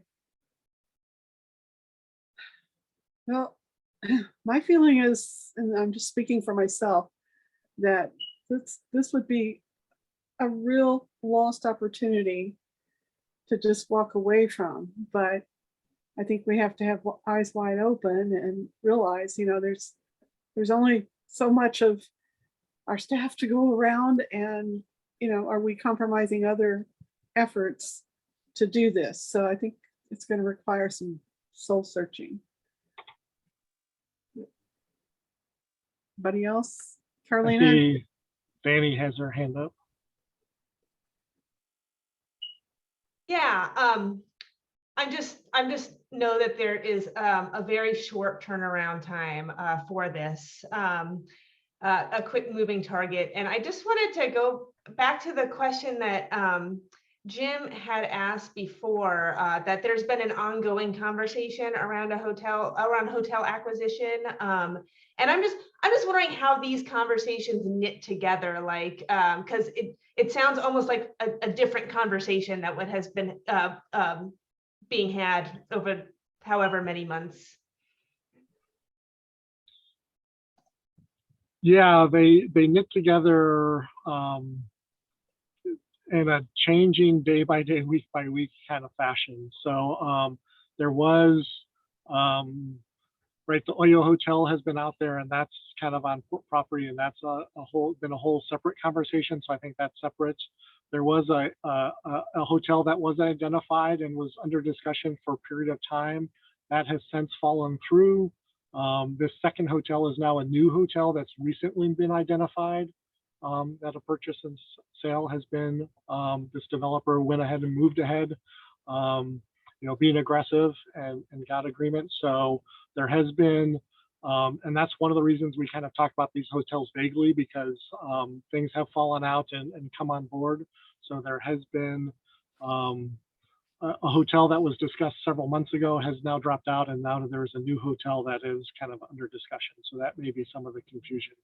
Well, yeah, and I want to clarify my question around, like, not which hotel itself, but just the funding to make it happen. It seems like we've got this opportunity on the table in front of us, and there's been a conversation for a long time around funding a hotel. So I just, I guess I'm just like a little confused as to why we're like at this point of like uncertainty. And it might just be me from not tracking very well, and because things are moving fast, but it just seems like it's been a conversation that's been in the works for a long time. Yeah, and I think that you're exactly right. There has been a conversation, and we've been focused on one hotel, and I think the right-of-way opportunity provided that funding source that we were looking for, especially on the operating dollars for that. So that was a really opportunity for one hotel. And this second hotel, kind of the opportunity to purchase a second hotel has come up relatively recently, really since the kind of the start of this right-of-way conversation. So there has kind of, the one hotel has been a consistent thread for the last kind of 6 months of kind of examination and trying to figure out how to make that work. And the second hotel has come up with the ROW funding, with now this rapid acquisition. Hey, maybe there's an opportunity for a second hotel, which has been added into the mix just in the last kind of 2 months or so. So I don't know if that helps. So Keith, then Michael, then. Yeah, thanks, Councilmember Cox. I just want to be clear that we're really not talking about either or. We're talking about both in a sequence. Hotel number one, right-of-way funding. Let's secure it. Let's move forward. Yes, it is going to require some ARPA dollars from Lacey or the county or both. And then let's turn our attention to the potential opportunity for a second hotel. But let's not lose sight of getting the first hotel closed and funded and move forward. The state is committed operating dollars for that. That's significant. We would be searching for operating dollars for the second hotel also. So in my mind, that's a better longer term objective. And it is definitely a second option. It is not A or B. Okay, Michael, and then Jim, and then Yeah, I Barry. guess Keith sort of answered my question was just like, we were talking about 12 million capital gap for Hotel 2, but it seems we still have a $5 million capital gap for Hotel 1. So the delta on capital alone is really more like 17. Is that right? And I don't know, this just seems like really challenging to try to make it pencil. I agree with everyone. It's a tremendous opportunity. I just don't, it's not clear to me how we would have all the money to do that. But again, like John said, you know, we're tossing some pennies into the river on our end. As John said, they all add up too. So let's see, who was next? Jim? Yeah, I'll just echo your sentiment, Carolyn, that it'd be really nice if we could pull them off. We clearly need them both. You know, I appreciate you bringing them together, Michael, because you know that rehab money in the first one is the first point. You know, so we get close here with capital, maybe, but we still need, you know, another 5 million in capital, and that's what the ARPA money, I mean, and then that operating money for 5 years for the second one. And so I think for me, the big question is, how much are we willing to go into our countywide home fund before we set up the advisory committee? Because you know, a lot of people have been talking about bonding with that even, and you know, so if we did a smaller amount for a longer time, so it doesn't eat up the whole, at least for the capital portion, so it doesn't eat up the whole piece of the pie. You know, that's something that Olympia did when we started our home fund. You know, and then the next question becomes within operating. You know, are we willing to spend 20% of our new home fund on operating a facility like this annually? And you know, to be totally honest, I think I need to see a picture of the whole system before I could really weigh in on that part of it. Though my gut says that's what we need to do given the situation on the ground in all of our communities. So thanks for bringing this complexity to us. I just have to also add that I thought we were a lot further along on the first hotel and didn't know that it was it had fallen through. And so that was where some of my frustration earlier was coming from, because I thought we had done pre-development on a property and we were a lot further down the road than we already are. So thank you. Okay, Darian, then Jacinda. Yeah, just to echo a couple of Jacinda's initial points is that if we submit this application and it doesn't go through, then we have lost nothing. If we will have submit this application and it's successful, then we have so much to gain. The first hotel is cleaner. We have the full almost acquisition purchase and support through ARPA dollars to do the rehab. And the second hotel is going to need to be piecemealed. But we put in an application, a proposal of $55 million and received 35 million in this large purchase. And for us to not use that momentum to leverage on 120 units just feels like we're potentially being cautious during a housing crisis when we cannot afford to be cautious. And if it takes extra staff admin time during these next 2 weeks to put something together to leverage home ARP, Apple Health, home bond, whatever, piggy bank under our couch cushions, I don't know, really anything to make it pencil, it just feels worth it when it's costing $30 million for Family Support Center to do 62 units and potentially $22 million to do 120 units. And I understand I've been a broken record in this, but I just feel at a time of when we can remain cautious or bold, we should see this 35 million as a gift and just go for it and see. I just saw an application today for multifamily rehab that's offering 5 million per jurisdiction per project, that has an application due at the end of September that we could put in for rehab of the second project. It's there, and I would just ask us and our jurisdictions to be bold and to ask your colleagues to be bold and to find ways to make this happen and to add 120 units to our housing stock. Thank you. Thanks, Darian. Jacinda and then Keely.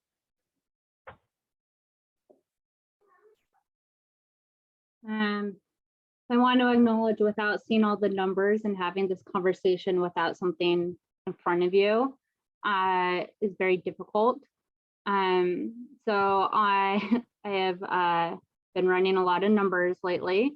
And the budget presented by our development partner for the hotel that that we got right-of-way funding for, so we got 15 million. The numbers are looking at, we would need about 4.3 million in ARPA funds or other local commitment to make that whole. So there's already operating there. Yes, we didn't get all 3 years, but we are not committed to using it in that fashion for all 3 years. We can convert it. So operating is not an issue. We have the 15 million for a acquisition. So the only gap there is rehab. And again, that would be about 4.3 that would be needed. So whatever, whether the county has 7 or 9 or whatever that number is, minus that one that we've already spent, minus the approximately 2 that we have committed to Olympia, that whatever, again, whatever that 7 or 9 is, that balance is available. Again, not being the board is essentially available for this second purchase. So just throwing out some numbers there to give you guys a little bit better sense of what the commitment would look like and what the numbers are saying. But yes, that right of way, we essentially have one through the right of way. That's I will venture to say, let's not worry about that one. We have that one. It's the second hotel that how do we do it, and do we want to do it is the question. Okey-doke. Would it be possible to send us some numbers on that? Yes. Whoever, I don't want to assume that everyone wants to see stuff. So I guess if I should assume that, let me know, or if you are interested in seeing the numbers, reach out. I think we can. I think we can send them to the whole RHC. Is that as anyone? Yeah. That's. And then You don't we want to can- look at them. You don't have to look at them. But I think most Right. folks, I have a sense, want to see the numbers. Yep, definitely. So Carolyn, well, the whole Keely group, has it. we are meeting again with Commerce on the right-of-way proposal that they responded to us tomorrow. So we'll be able to kind of flesh out some more details with them.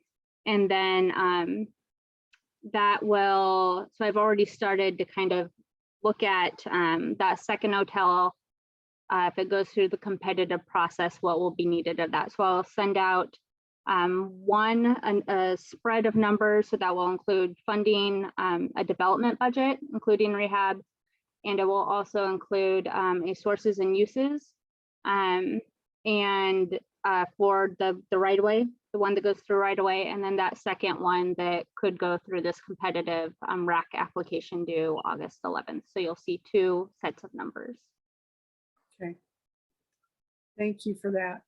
And then Keely, you have your hand up? I just wanted to hop on the hype train with my friend Darian there and reiterate, I say this quite often, there is no addressing homelessness without risk, period, end of story. It takes bravery and it takes just like knowing you're gonna make enemies and people are gonna be mad. It's just weak, like this is like, I'm getting more and more calls about camps growing in unincorporated Thurston County, which there's very little habitable land in Thurston County unincorporated. It's all swamp. So like, it's not like with inflation and with what's happening in rent right now, we're not looking at the end of like with the right of way initiative, getting people off the right of ways is not going to solve homelessness. The governor wants it to look like that, but it's not going to solve homelessness. We have to be willing to take risks because that's the only way out of this. Point well taken. Okay, we're running out of time here. Danny, quickly. Yes, very quickly. I just recall when, ARPA funding was coming in, there was like a lot of energy in this group to do something really big together. And what Darian was just saying about like the cost of building housing that's needed, this just seems like a golden opportunity. So I know some meetings are happening over the next few days, and I just hope that we can find a way to like come together and go as big as possible, because it's just really needed. And I just appreciate y'all for showing up for that conversation. Thank you. So could we have a quick check-in from tech team? Got Tom Keeley, and is Trish still on? Yeah, I guess that was just for Trish, if we want to have the coordinated entry, and I don't know, Keely. Natalie is here, and I'd love to just let Natalie promote Natalie and let her give the coordinated entry update, and I could do a really brief pen update after that. Okay.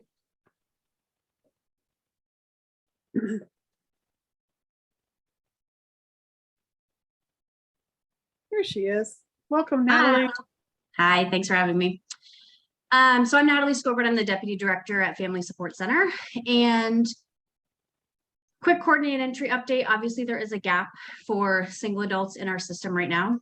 You probably remember Family Support Center has the contract with the county for coordinated entry, and we subcontract for youth and young adults to community youth services. Family Support Center serves as the entry point for families and survivors of domestic violence. And then we had previously contracted with Community Action Council. Since Community Action Council stopped on July 1st, we have been diligent to understand there is a big gap in our system. There is things that need to be done. There's absolutely a sense of urgency. And it's a time of growth, a time of opportunity to evaluate the system. What do we want? What do we need? And be really thoughtful and intentional as we move forward. So at this point, we have paused essentially new intakes for single adults coming into the system, because at this point we don't have an employee or someone to process all of those applications and do all of the pieces. It's also an opportunity to train our community on the new assessment tool that we're using. I had a lot of great work done in the past few years to move to an assessment tool that's rooted in equity and addressing disproportionality in the homeless response system. So taking this time to train our providers on the new assessment tool, put a whole new intake packet together. And while things on the incoming side are paused, the outgoing side is still rocking and rolling. I am in control of the master list. So I have that system. I'm actually getting trained on Ragic, which is a system that's been used for years, tomorrow. And I have been sending referrals out to providers. And Drexel, for example, shelter had a number of openings. And since we've taken over the past couple of weeks, 5 people have moved into shelter. So it's happening. People are moving off of the list into a placement. No permanent housing yet, but definitely working with Interfaith and all of the providers who accept referrals from coordinated entry, getting them folks who are next on the list and interested. So our providers have been really great. They've been asking really good questions. Trish and I have been at a lot of meetings talking a lot about coordinated entry. We're really asking our partners and our providers to come to our coordinated entry meeting next month, because that's our time to really ask the questions, get more of the feedback now that we've also had our feet in the ground for the past few weeks on this. And then at that point, we'll kind of evaluate what are our next steps? What does our system need? What capacity and ability do we have to gain a little bit more potentially?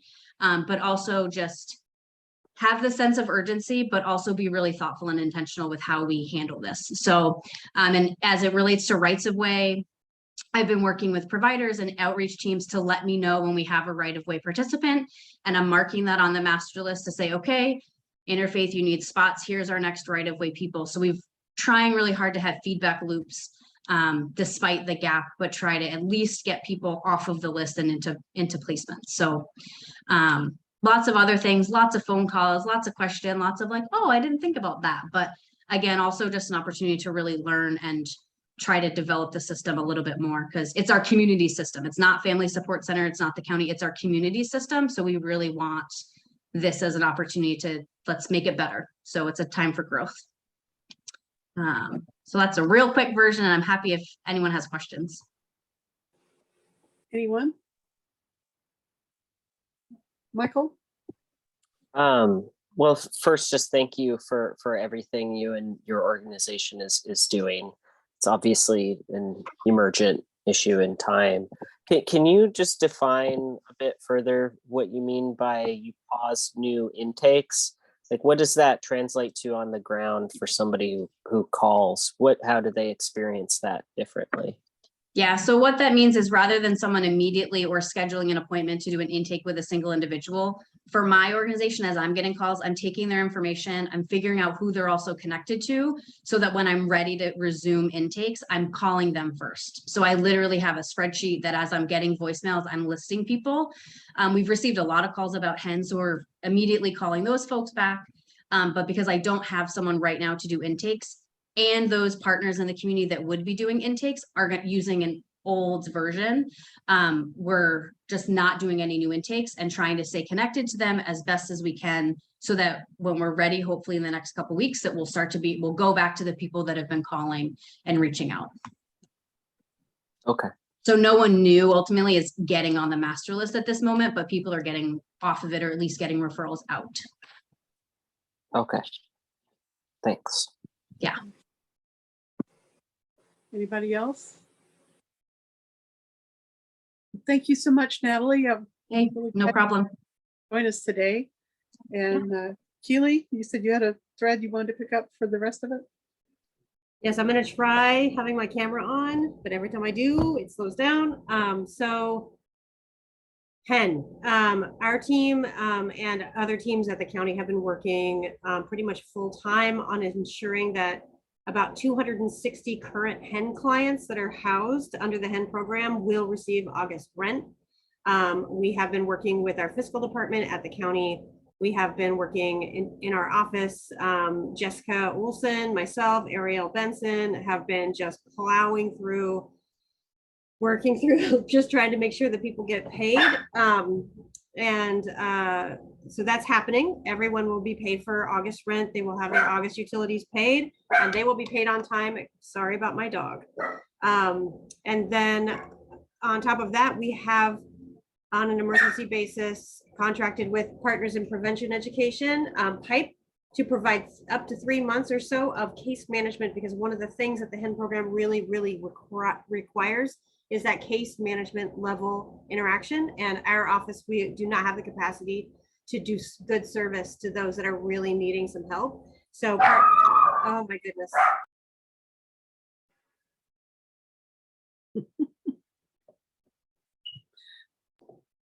Anyway, meanwhile, back at the ranch, so we've been meeting with PIPE 3 days a week to ensure that we are on point with how we do intakes, how we're going to move forward. That is all squared away, and we're also meeting with DSHS to ensure that we're in lockstep with them throughout this process.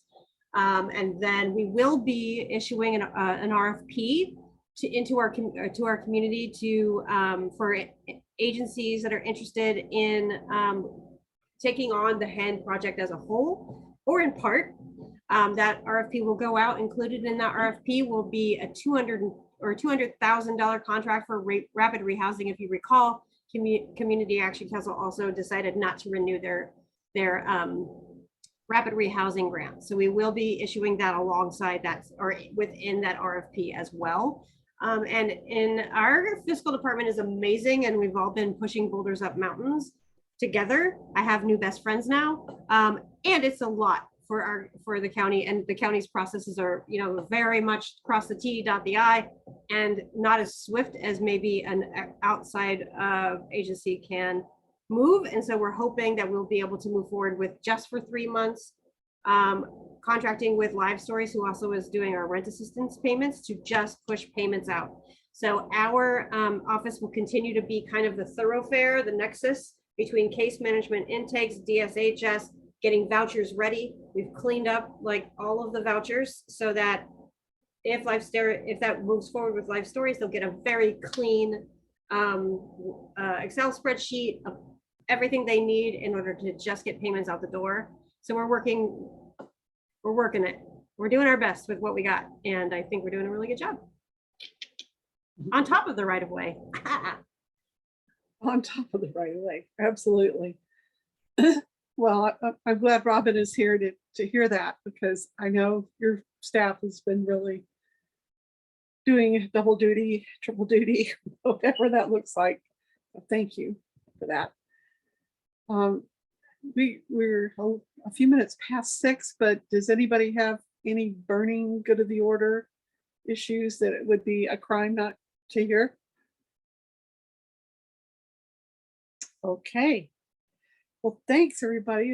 This has been a really good meeting, and I'll look forward to hearing back from the tech team on where you all think we should be on this second hotel purchase. And please, everybody, just be putting on your thinking caps. And I really like Darian and well, Darian's call to be bold and brave. I think I like that warrior thinking. All righty. Well, take care, everybody. We'll see you in a couple of weeks.